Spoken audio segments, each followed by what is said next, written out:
আজকে যেই ভিডিওটা শেয়ার করব সেটা হচ্ছে কাঁকরোল ভাজা। আপনাদের অনেকের বাড়িতে কাঁকরোল ভাজা হয়ে থাকে, কিন্তু আমাদের বাড়িতে এরকমভাবে হয়। তো কীভাবে হয় সেটাই শেয়ার করব।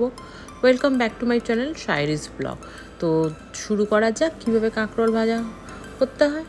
প্রথমে কাঁকরোলটাকে ভালো করে ধুয়ে হালকা করে ছালগুলো একটু একটু করে স্ক্র্যাপ করে ছাড়িয়ে গোল গোল করে আমরা এরকম কেটে নিই। তারপরে নুন হলুদ দিয়ে ভালো করে কাঁকরোলটাকে মেখে কিছুক্ষণ রেখে দিতে হবে। তাহলে কী হবে, যদি কাঁকরোলের ভেতরে কোনো জলের কোনো ময়েশ্চারের ভাবটা থাকে তো সেটা বেরিয়ে যাবে। তারপরে একটা কড়াইতে সর্ষের তেল দিয়ে সেটা একটু গরম হলে কালো জিরে, শুকনো লঙ্কা, আপনারা চাইলে কাঁচা লঙ্কাও দিতে পারেন, বাট আমরা শুকনো লঙ্কাটাকে প্রেফার করি।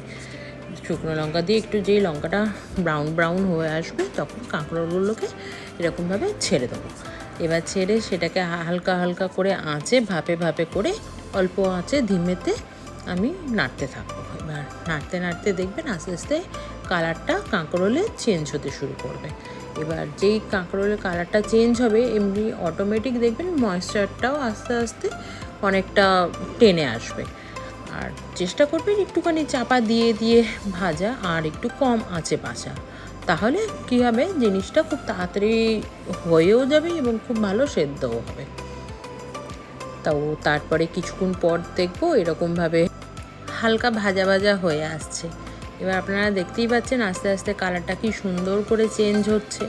আপনারা অবশ্যই আমাকে কমেন্টে জানাবেন যে আপনাদের বাড়িতে কীভাবে কাঁকরোল ভাজা হয়।